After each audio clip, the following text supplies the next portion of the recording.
The hour is called The Age of Consent, and it starts right now.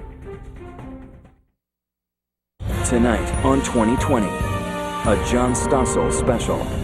How young is too young to have sex? They don't need sex before marriage. But teenagers everywhere are doing it.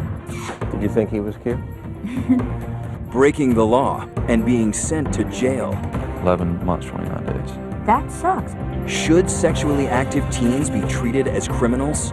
That's a horrible solution. And what if the teacher's pet is a boy? Is he lucky? Hollywood makes it sound like the boy is getting some. Plus, sex police on patrol. Are they going too far to expose sexual offenders? I think you're a bully. And politicians practicing what they preach against.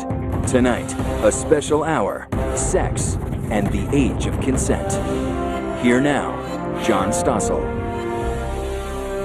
Good evening and welcome to the second hour of 2020. This hour is all about sex and the age of consent. What is the age of consent anyway, and should there be one at all? Well, we'll get to that. But first, no matter what the law says, teenagers do have sex. There's not much most parents can do about that. Or is there? Last fall, when Damon Hadley was 17, he had sex with his 15-year-old girlfriend. School authorities caught them cutting school that day and called their parents. The girl's dad then drove to the school where he saw Damon in the parking lot. So I hit him. You hit him a lot. Can't remember. I sat up and I was bleeding from the mouth, and I just remember spitting out the blood. Do I regret what I did? No. Would I do it differently? Yes, I would. What would you do now?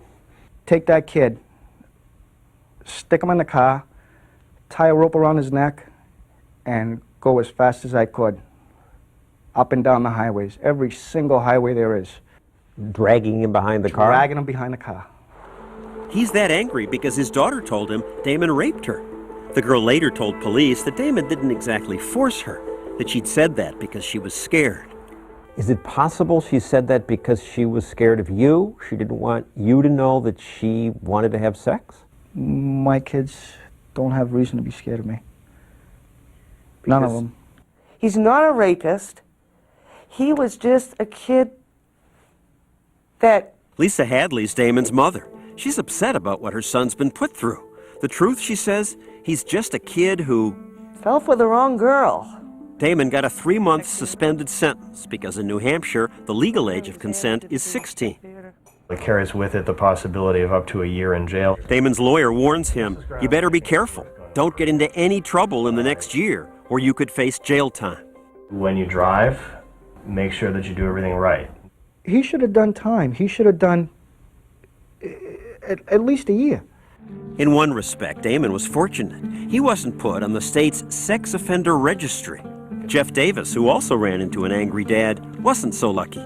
He was an 18-year-old with a 15-year-old girlfriend. It was the norm. It really was. There are a lot of teenagers these days that are having sex. Alexis Patordi was his girlfriend. We thought we were very much in love. We were in high school. Alexis's father, Mark, didn't think the relationship was good for his daughter. Her grades at school had slipped. He thought Jeff was the bad influence. All I wanted was him away from my daughter. And her father had the law on his side. Alexis was 15. The age of consent in Connecticut is 16. She would constantly say to me, don't call the police, don't call. And I'd say, you know, this has got to straighten out. And you told him, look, stop or I'm going to go to the police. Yeah. And he didn't believe you would. No, not at all. I figured it was Dad who was angry and couldn't really do much about it. But Jeff was wrong. The police arrested him. I was processed, fingerprints, photos. Alexis was angry at her dad. You thought you were in love?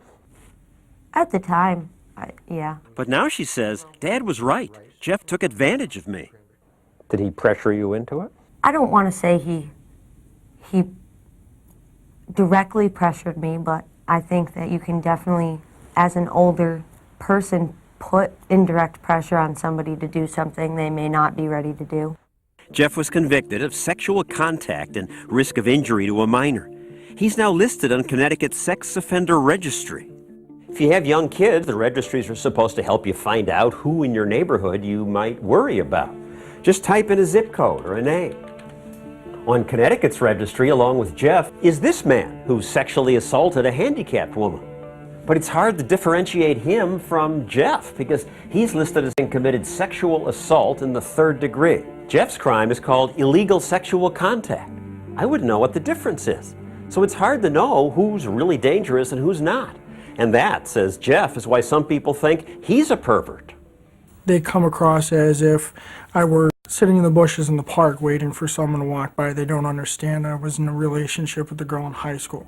Police warned his neighbors he's a sex offender, and vigilantes make sure his neighbors know. They'll print out copies of my page from the registry. They'll drive around the neighborhood, throw it out the windows. I didn't really think about him being on there until one day somebody found the picture. And I was like, oh my God, that's right, he is on there, huh?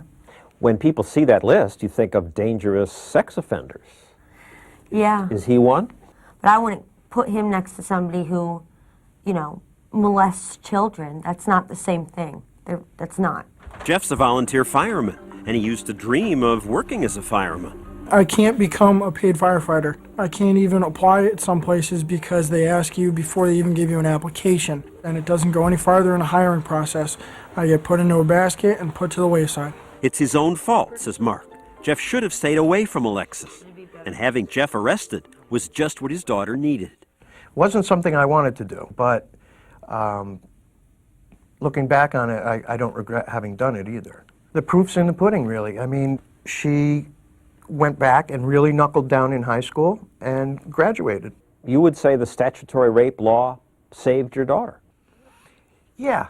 Oh, yeah, no question. I think this is a good law for these situations. And, you know, if Jeff had gone to jail, I would have thought that was way harsh.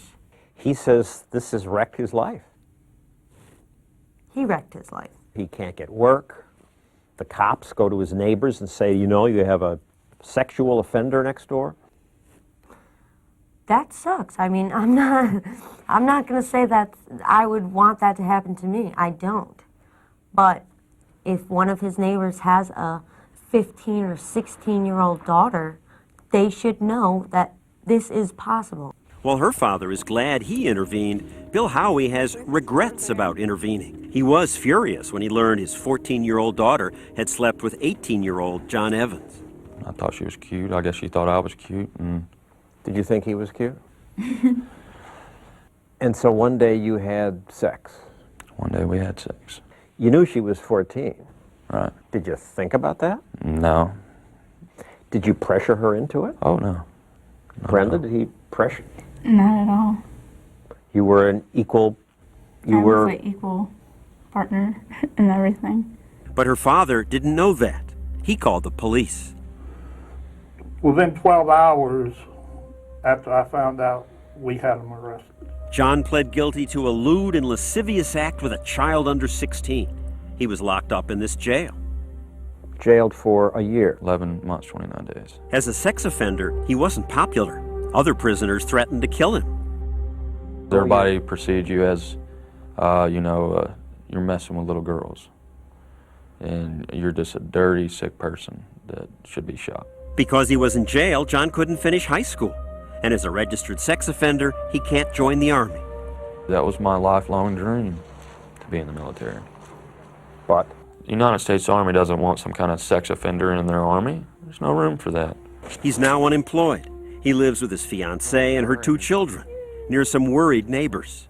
When I first took my stepkids to the bus stop, you see the parents, and they look, and they start whispering. You might as well just make a cattle iron that says sex offender on it and brand my forehead, because that's basically what they do to you, is brand you for life. We tell them you could get pregnant, you could get a disease, but we don't tell them they could be locked up for the rest of their life. Kids are clueless about the legal consequences of teenage sex, says public defender Chris Phyllis. Even if everyone says it's okay, that, they're consenting to the touching, the kissing, you could still go to jail. There's probably no telling where I'd be right now. Now, Brenda's dad has had second thoughts about wielding the force of law. But even though he wants to take it back, he can't. It's too late. Well, I'm sorry I put your life this way, but, at the time, I had to put, as the father of a 15-year-old daughter, I had to protect her. Yeah, I understand. Last year, he tried to help John get off the Florida sex offender registry.